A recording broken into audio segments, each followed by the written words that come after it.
जय माँ इंद्राक्षी। इंद्राक्षी धाम में दर्शकों, आप सभी का मैं हार्दिक स्वागत करते हैं। आज के दिन जिन जातकों का जन्म दिवस है, मैरिज एनिवर्सरी है, उन सभी को हमारी तरफ से बहुत बहुत शुभकामनाएं। आज हम जिस सब्जेक्ट को आपके लिए लेकर के आए हैं उसका नाम है बॉडी पेन। हमारे शरीर में कई बार अत्यधिक दर्द होता है। बहुत लोगों को गठिया का दर्द रहता है, बाई का दर्द रहता है, नाना भांति के दर्द रहते हैं, पूरे शरीर में दर्द रहता है, कई बार सिर में दर्द रहता है, अर्ध कपारी का दर्द होता है जिसे हम आदि शीशी कहते हैं, माइग्रेन का दर्द सताता रहता है, बैक पेन सताता रहता है। अब ये शरीर है, नाना भांति के इसमें दुख आते जाते रहते हैं, लेकिन हम कई बार सस्ता सा समाधान कर लेते हैं। क्या कि शरीर में दर्द हुआ और हमने जैसे बॉडी पेन हुआ कहीं पर भी और हमने पेन किलर ले लिया।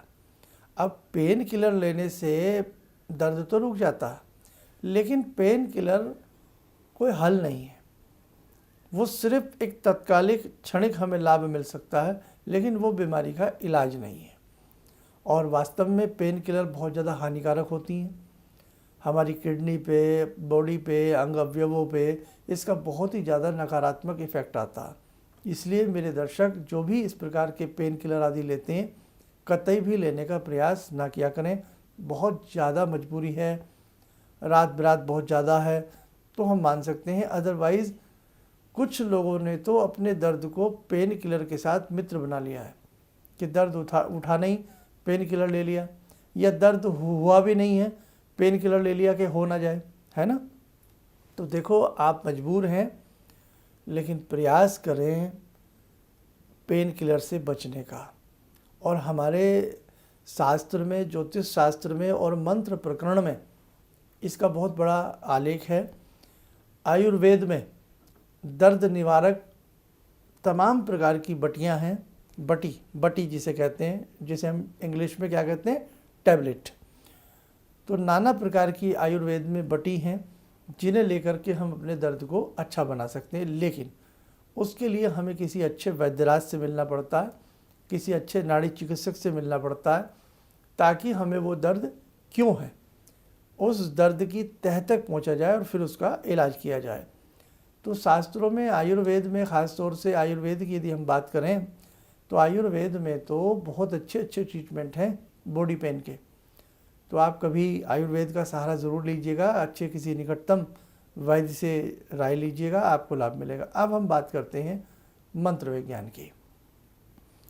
ज्योतिष का और मंत्र का आपस में बहुत बड़ा रिश्ता है, गहन नाता है। मंत्र प्रकरण भी हमारी बॉडी के ऊपर एक खासा असर डालता है।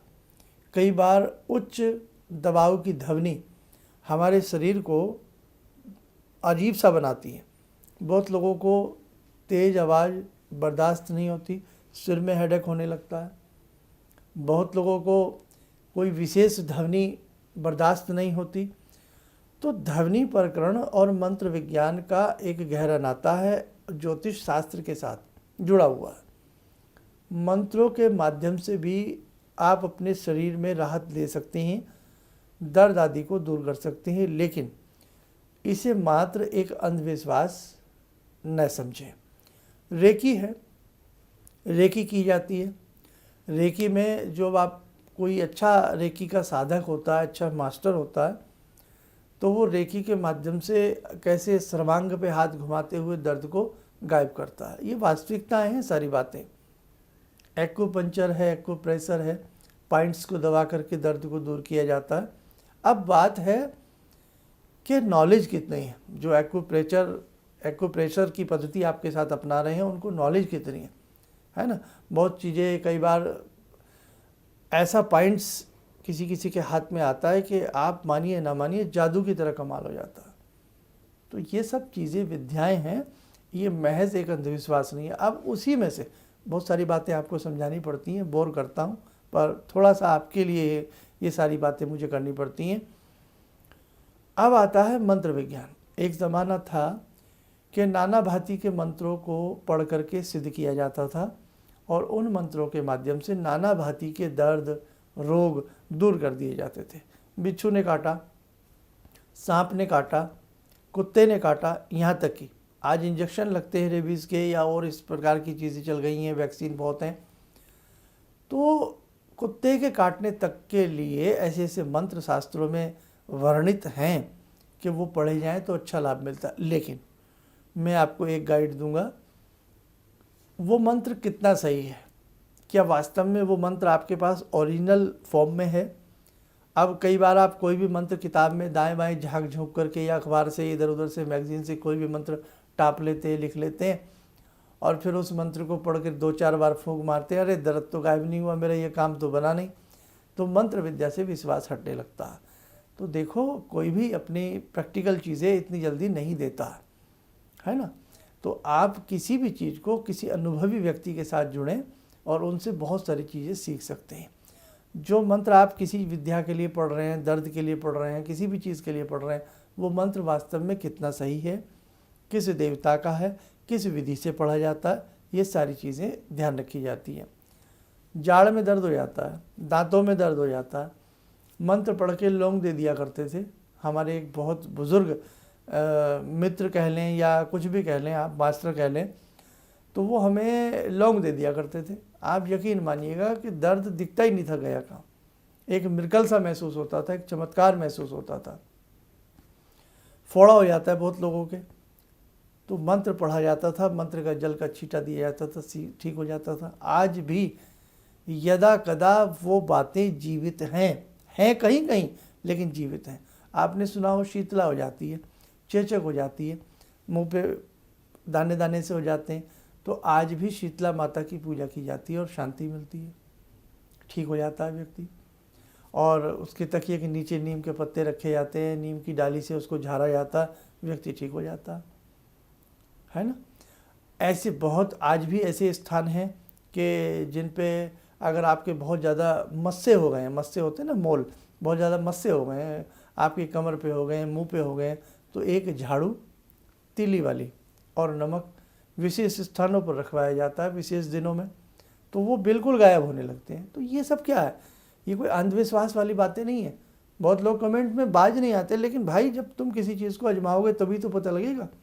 अब जिसने कहते हैं ना, जिसने आम खाया ही नहीं है तो वो आम के फल को क्या जाने, बंदर क्या जाने अदरक का स्वाद। तो किसी भी चीज़ को बितराने से पहले, नकारने से पहले आपने कभी प्रैक्टिकल किया, और प्रैक्टिकल भी तरीके से। अगर तरीके से प्रैक्टिकल करोगे तब कहोगे आप ये सब अंधविश्वास की बातें हैं या नहीं है। अब आइए मंत्र की बात कर लेते हैं। जिस व्यक्ति के शरीर में दर्द रहता, बाय द वे पूरी बॉडी में, सर्वांग में दर्द रहता, तो भगवान श्री राम जी का एक मंत्र है, इसे दशहरे के दिन सिद्ध कर लें। क्या? दैहिक दैविक भौतिक तापा, राम राज नहीं काहू ही व्यापा। दोबारा सुने, दैहिक दैविक भौतिक तापा, राम राज नहीं काहू ही व्यापा। और इसे और भी तरीके से पढ़ सकते हैं, लेकिन आप ऐसे ही समझ लीजिए आसान से। दशहरे का दिन हो या कोई सर्वांग सिद्धि मुहूर्त हो, ऐसी स्थिति में इस मंत्र की कम से कम 5 माला करें और 1 माला देसी शक्कर, गूगल, घी, गाय का मिला करके यज्ञ करें। ये मंत्र आपको सिद्ध हो जाएगा। उसके बाद इस मंत्र को डेली, प्रतिदिन आप कम से कम 21 बार पढ़ते रहें। और यदि कोई ऐसा व्यक्ति आपके घर में है, भगवान ना करे किसी को दर्द होता, आप उसके उस पार्ट पर अपनी उंगलियों से जैसे रेकी करते हैं, करिए, उसको आराम मिलेगा। आपको खुद को दर्द है, इसे पढ़िए, आपको आराम मिलेगा। अब दूसरी बात करते हैं, भले आपने सिद्ध नहीं किया तो इस मंत्र को, यदि आपको बहुत दर्द रहती है, पीड़ा रहती है, इस मंत्र को उठते बैठते चलते फिरते भगवान श्री राम जी का ध्यान करके आप पढ़िए। और 1 माला इस मंत्र की अपनी पूजा में प्रतिदिन शामिल कर लीजिए। धीरे धीरे दैहिक, फिजिकली शरीर के ऊपर, दैविक, भौतिक, तापा, तीनों चीज़ें आ गई। अगर कोई शारीरिक कष्ट है, कोई दैवीय प्रकोप मेरे ऊपर हो रहा है, इस वजह से दर्द है, या कोई भौतिक या कोई अन्य सांसारिक कारण की वजह से मेरे दर्द हो रहा है, तो हो परमात्मा, कोई भी रीज़न हो, हे श्री राम आपकी कृपा से मेरा यह दर्द दूर हो जाए। बहुत अच्छा मंत्र है। कमर में दर्द जिनके अक्सर रहता हो, बैक पेन, ओम धम धनुर्धारी भयाम नमः। दोबारा सुने, ओम धम धनुर्धारी भयाम नमः। माँ भगवती का ध्यान करके, इंद्राक्षी का, दुर्गा का पढ़िए, आपका कमर का दर्द धीरे धीरे आपको दूर होता दिखाई देगा। दुर्गा कवच बहुत अच्छा कार्य करता है, हर प्रकार से शरीर की स्थिति सुरक्षित रहती है और नाना भांति के दर्द गायब होते हैं। राम रक्षा स्तोत्र पढ़ने से भी दर्द दूर होते हैं। आदित्य हृदय स्तोत्र पढ़ने से माइग्रेन दूर होता है। ओम ह्रीम ह्रीम सूर्याय नमः, इस मंत्र को पढ़ने से भी अर्धकपारी का प्रकोप दूर होता है। चाक्षुषी उपनिषद पढ़ने से नेत्रों के रोग दूर होते हैं, नेत्रों का दर्द दूर होता है। शुक्र के बीजात्मक मंत्र पढ़ने से दांतों के रोग ठीक होते हैं। हृदय के मंत्र अलग हैं, नासिका के मंत्र अलग हैं, कानों के मंत्र अलग हैं, बालों के मंत्र अलग हैं। अरे भैया इतना कुछ है, इतना कुछ है, आप पूछिएगा मत। मुझे बड़ी पीड़ा होती है कि मैं बहुत चीज़ें आपको नहीं दे पा रहा हूँ। बहुत चीज़ें मन करता है आपको रोज़ रोज़ देने के लिए। आप अच्छे से एक डायरी बनाइए और आप इन सब चीज़ों को आगे बढ़ाइए और ख़ुद भी सीखिएगा। और अच्छे अच्छे पुस्तकालयों की जो पुस्तकें हैं, हमारी प्राचीन पुस्तकें हैं, उनका संग्रह करिए, अपने संग रखिए उन्हें, बहुत खजाना मिलेगा। बुज़ुर्गों के पास बैठिए, बुज़ुर्ग हमेशा कुछ ना कुछ आपको दे के जाएंगे। उनकी एक एक बात में जादू होता है, उनका तजुर्बा आपके काम आएगा। आज के बच्चे ना बुज़ुर्गों के पास बैठते हैं, अरे ये तो पुराने ज़माने के हैं, पुराने ज़माने की बात करते हैं। आप क्या चाहिए, आपको पोप चाहिए, हर समय थिरकनापन अच्छा लगता है। अब समझ में नहीं आता है कि व्यक्ति डांस कर रहा है, वो अपनी समझ में नहीं आता। मुझे तो ऐसा लगता है आजकल का जो नृत्य मैं देखता हूँ कई बार, भाई घर में टेलीविज़न है, सब कुछ है, बच्चे भी देखते हैं, सब कुछ देखते हैं, तो कई बार ऐसे लगता है कि ये व्यक्ति नृत्य कर रहा है या किसी सर्कस में ये व्यक्ति सर्कस के कुछ आइटम दिखा रहा है। समझ से बाहर है।